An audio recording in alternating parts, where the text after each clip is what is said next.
Have you ever pondered what enigmas the ancient world holds, concealed in places and time, and explorations found hard to reach?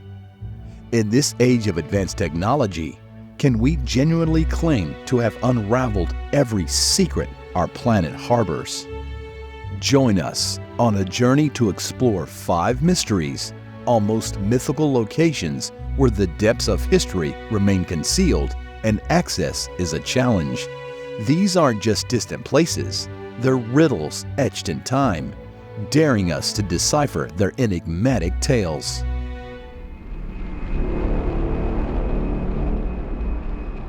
Out in waters 9 miles from Ireland's County Kerry rise 2 rugged mountains reaching from the mighty Atlantic Ocean.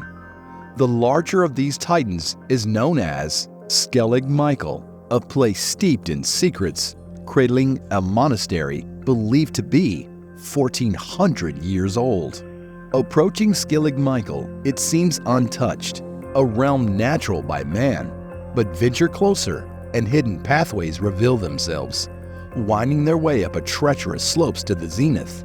Amidst the peaks, tightly layered stone buildings rest, crafted the 7th century to be the abode of monks for over 6 centuries.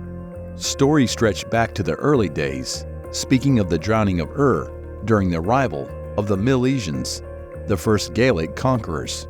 It's said, found its resting place on this rocky isle. Another tells of Dara Domin, the king of the world, who made the Skellig his stronghold while gathering troops for a faithful battle with Fionn MacCool, adventuring on the Dingle Peninsula. And in yet another legend, Skellig Michael is the hallowed ground where Archangel Michael landed before aiding St. Patrick in banishing the serpents from the land. References in the Irish annals of the Skellings stretch back to the 5th century, painting the Skellings as a sanctuary and a place of solitude.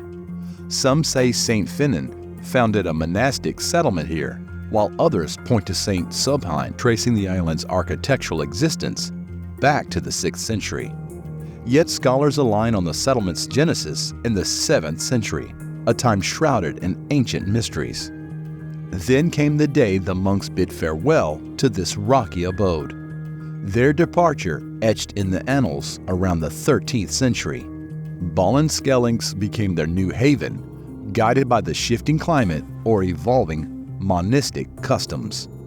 What destiny befell Skellig Michael in the wake of their departure? Whispers speak of the island passing through many hands until the steady hand of the slate claims it. Today, the island stands under the state's ownership, except for the lighthouse realm, overseen by the Ministry of the Environment, Heritage, and local government. Yet the enigma remains. Why was it abandoned, forsaken by the hands that built it? Kulab, a hidden marvel atop a mountain at 3,000 meters in Peru, perches like a crown on a limestone ridge, embraced by the Utacambama River's left bank. But oh, the journey there, now that's adventure. It's tucked deep in the mountains, embraced by thick forest and misty clouds. The Chachapoyas people, often called cloud warriors, built this wonder. They chose a spot so challenging to access, safeguarding their city from the prying eyes of strangers. To reach Kulab, brave adventurers must hike steep, twisted paths. Sometimes the fog blankets the way, turning their hike into a dreamlike stroll. Its towering walls crafted from finely worked limestone blocks, soaring 10 to 20 meters high. The site features 3 entrances, 2 on the east and 1 on the west, with their main entrance possibly adorned with a corbel arch. The structures within are predominantly circular, with a few quadrilateral ones. The 5.5 meter high structure, known as El Tintero or Templo Mayor, is notable, resembling an inverted cone, potentially serving as a solar observatory. Another intriguing area is Pueblo Alto, entered through narrow passages and featuring a tower-like structure named Turian. Kulab stones showcase intricate designs in relief, including anthropomorphic and zoomorphic motifs. Human habitation dates back to the 5th century AD, with most construction occurring between 900 and 1100 AD. At its peak, Kulop likely housed about 3,000 inhabitants, but the city made its decline in 1570 due to the Spanish conquest, eventually being swallowed by nature. Rediscovered accidentally in 1843, the site saw extensive study and exploration by various archaeologists in the following years. Modern access to Kulop is facilitated through El Tingo, leading to the site via a cable car route or a horse trail that winds along the Tingo River. Yes, reaching Kulop is a test, a challenge in every sense. The journey is long, the paths demanding. Don't miss our video about the ancient civilization which lived in an underground city for ages. In the heart of Sri Lanka's verdant landscape, rising majestically like an ancient titan stands Sigiriya. This colossal megalithic rock, reaching a towering height of 650 feet, 200 meters, has intrigued and perplexed visitors across epochs. Situated in the remote Matali district, Sigiriya holds an enigmatic status of designated Culture World Heritage Site. Its mysteries an enticing call to explorers and researchers. Sigiriya's enigmatic tale echoes through the corridors of time, whispered through 5,000 years of history. Archaeological traces hint at human habitation surrounding this monolith for almost half a millennium, dating back to the Mesolithic period. Yet in the 5th century, this rock metamorphosed its realm of luxury, a palace, a fortress, and a pleasure garden under the hand of King Kashyapa. King Kashyapa, a cunning and audacious figure served by Dadasana, yearned for dominion. His thirst for power led him down a treacherous path.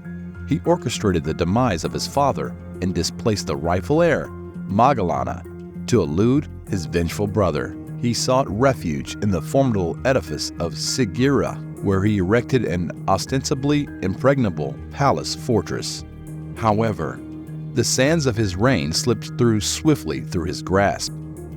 Magallana's forces laid siege to the defense, and Kashyapa chose to end his life in defeat. After his tragic demise, Sigiriya returned to the gentle embrace of Buddhist monks, transforming into a monastery for centuries to come. Sigiriya, dubbed Lion Rock, whispers its tale through its very name, a moniker resonant with the echoes of history. Visitors of old commerce there ascent through the open jaws and throat of a lion, a mythic guardian. The caves adorned with intricate paintings tell a tale of countless women, over 500, depicted like celestial beings, an enigmatic narrative etched in vibrant pigments.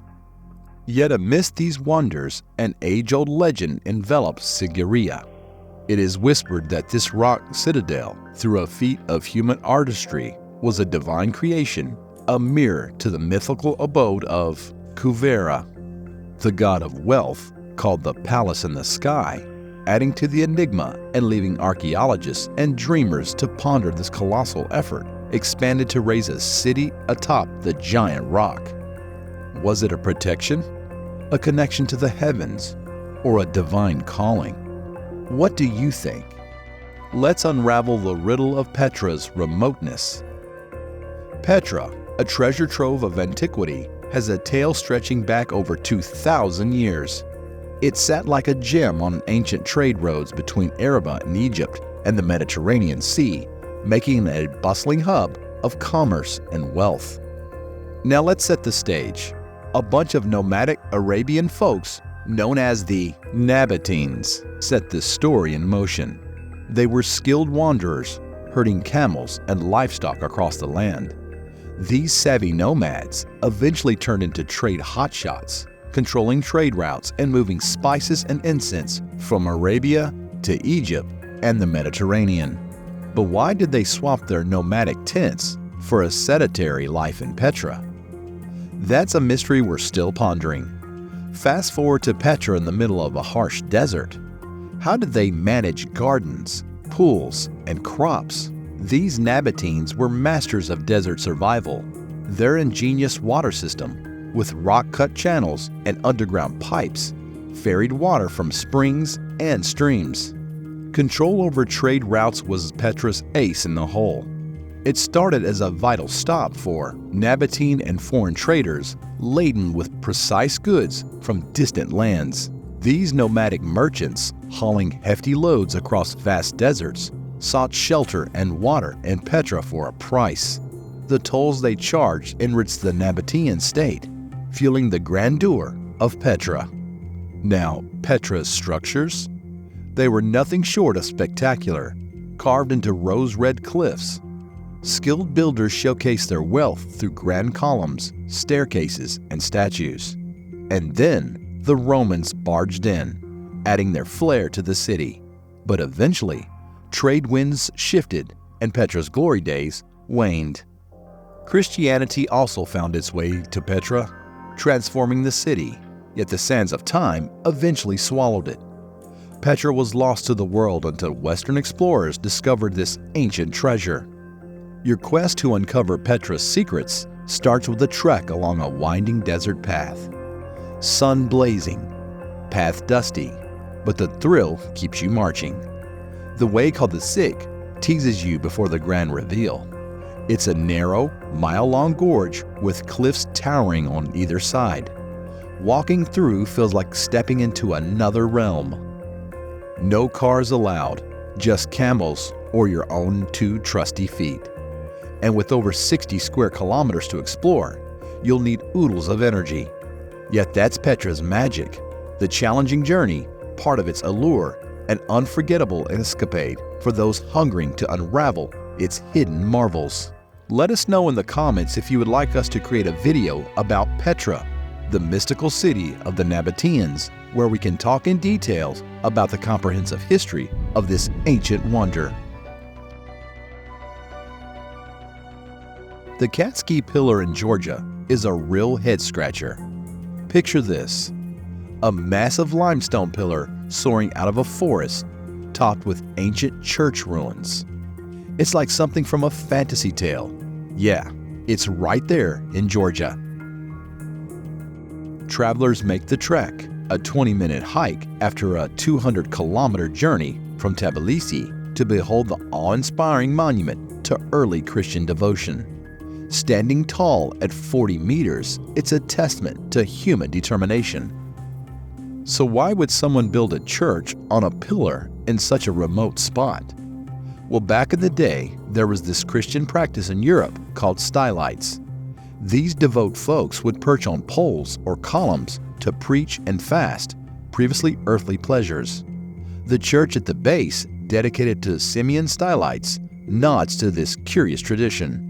Now, some theories claim the church was a defense against the Ottoman invasions, but really, religious structures in isolated spots aren't uncommon, from Mustangs monasteries to Ethiopia's cliffside churches. Modern explorers only conquered it in 1944, revealing its age around the 5th or 6th century. Others argue it sprouted up in the 9th or 10th centuries. Who enjoyed the view from up there? Evidence shows Christian worshippers embraced this pillar perch more than 300 years after its birth.